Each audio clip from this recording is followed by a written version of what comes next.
So I have two quotes in mind. Okay? One's by me, and the other one is by a reviewer. A lot of people have said similar things, including myself. But that was the first time I saw it. But let me start off with the quote that I said. Okay, this was before Tears of the Kingdom came out. Along the lines of like, this game is gonna shit on Breath of the Wild. And then the second quote, from an IGN reviewer, they said that Tears of the Kingdom somehow makes Breath of the Wild feel like a first draft. We're talking about Breath of the Wild, one of the greatest games of all time. Many people's favorite game, period. Tears of the Kingdom makes Breath of the Wild feel like a first draft. Do you understand the magnitude, the weight, the significance of such a statement? It is a game that 6 years later, other video games are still trying to catch up to. I mean, hell, we saw it in the PlayStation Showcase. We saw a trailer of someone paragliding and they were doing all this open world stuff. A little bit of crafting in there. We literally saw it today. Even after all this time, still trying to recreate that Breath of the Wild magic to the point where there's a lot of skeptics out there. We all heard the $70 DLC and all the can this game live up to Breath of the Wild, let alone all those games I just mentioned. Like, this game itself had that going against it. It was climbing this insurmountable wall of living up to not only one of the best games of all time, but a game that literally has changed the gaming industry. Okay? It's not just the open world genre. Like, any game can take lessons from Breath of the Wild and its game design. I hope you understand the weight of saying that Tears of the Kingdom shits on Breath of the Wild, or Tears of the Kingdom makes Breath of the Wild feel like a first draft, because most video games, pretty much every other video game, could not do that. But this game did.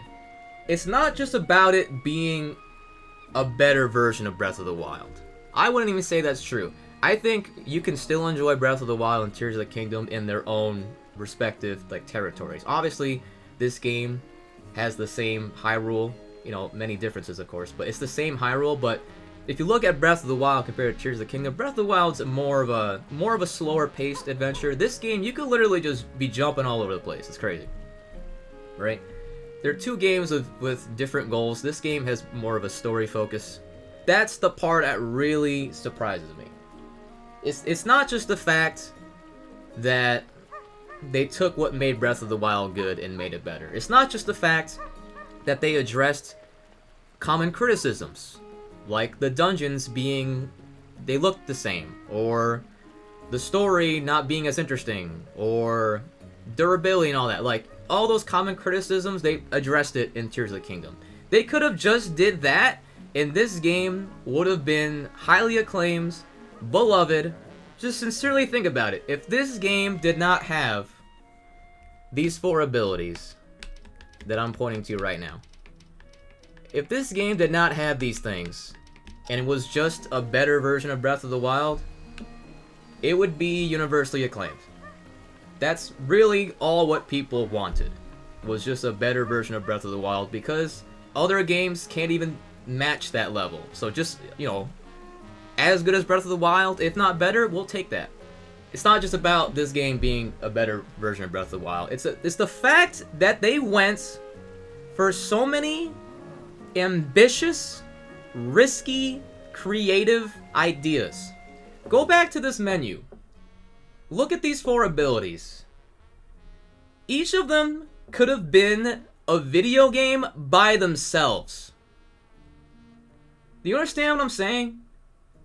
They could have just made Breath of the Wild, but with now there's a fuse mechanic. They could have just made Breath of the Wild, but now you can make your own vehicles. They could have made Breath of the Wild, but now you can ascend. They could have made Breath of the Wild, but now you can recall. All of these abilities could have been their own video game. Hell, that's what they used to do in the 3D Zelda games. Remember that? Majora's Mask time mechanic. Wind Waker's sailing. Hey, let's do a similar thing, but let's have a new gimmick, a new hook. Other games, other franchises do that too, right? That's not a bad thing at all. But this game said, no, we're actually gonna do so many of these mechanics all at the same time. But what's so magical, what's so, like, mind-boggling about this game is not just the fact... Yeah, let's just start with that. Number one, the fact that it even runs on the Switch, that it even is programmed this well.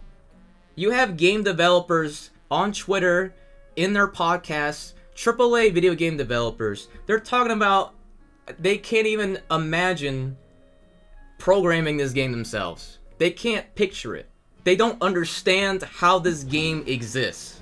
Do not take that for granted. Maybe it's a little more difficult to understand if you're just watching the game, or even when you're playing it, you know, you're just so immersed you don't really think about it.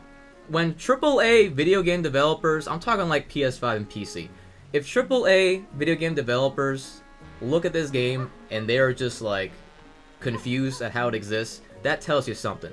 Okay? This game is a technical marvel in terms of the programming. But it's not just that. It's the fact that you have these four, like I said, worthy of being their own game abilities. And they all come together. They all coalesce. They don't feel like you're throwing these ideas at the wall and hoping they stick. They just all come together. They just all make sense. When you're playing this game, when you're in that gameplay loop, you don't think about...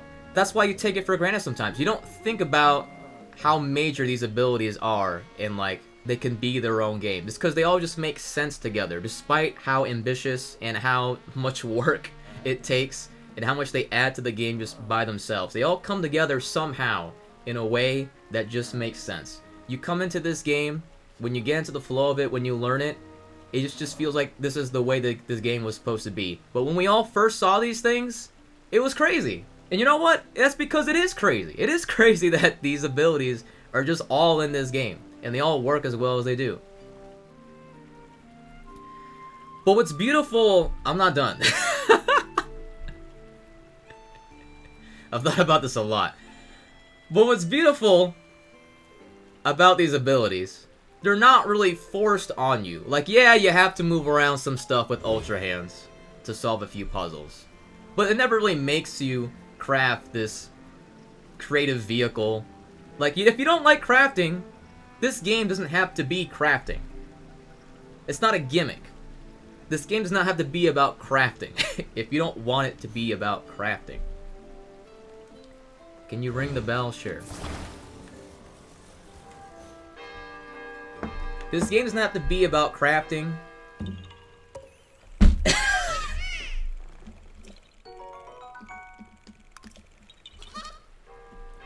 This does not have to be about the fusion mechanic. Right? You have these four game-defining mechanics, but they design it somehow in a way where you do not have to, like, indulge with them that much. And that might sound like a negative, but it's a positive, because it's feeding into the open design of this game. For the first, like, 10 to 20 hours of this game, I feel like... Oh my god.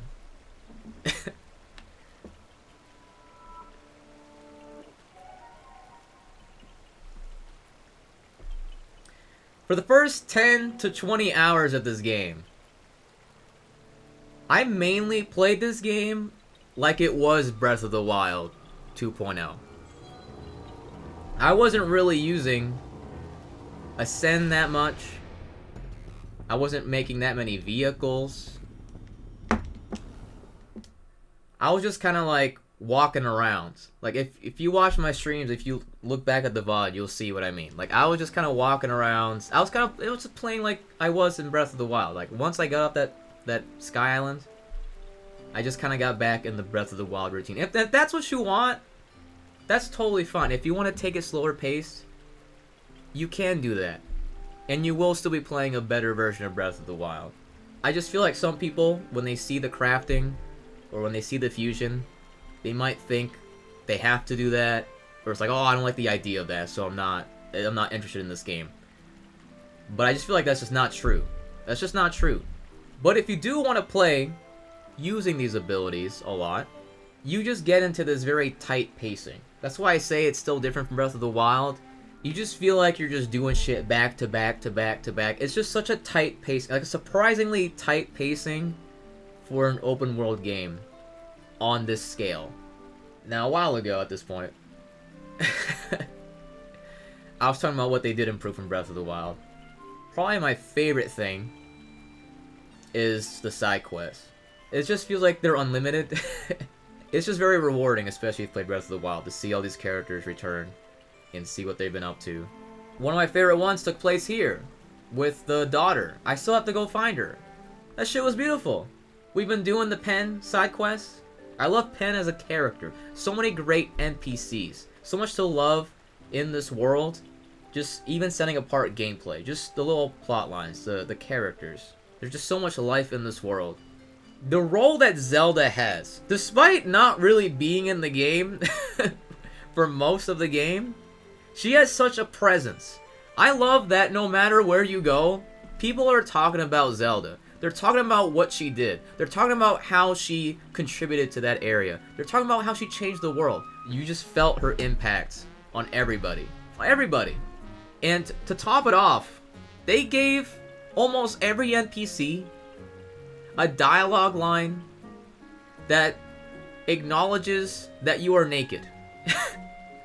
So many NPCs talk shit about you because you're naked.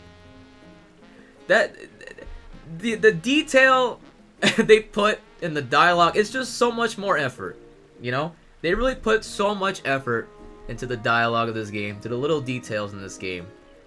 Not just with the gameplay mechanics, but with the characters in the world. Alright, I'll just recap. I think I forgot a few things, but whatever. This is like the easiest 11 out of 10 game I ever played in my life. I legitimately think this is the best game I ever played. When you think about every metric of a video game's success, whether it's emotionally, or how much fun I was having, or the discovery, the curiosity, that was all there, and just excellent. Just constantly, I was enamored with this game. You think about it being this programming miracle. Let's just all remember this is on the Switch. But the fact that it just exists at all. And you think about it's living up to Breath of the Wild, surpassing that bar. Most video games can't even scrape that ceiling. This game flies over that ceiling with some weird vehicle with like 3 fans and 2 rocket ships, 1 steering wheel.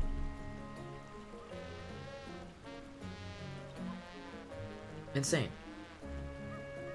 Insane.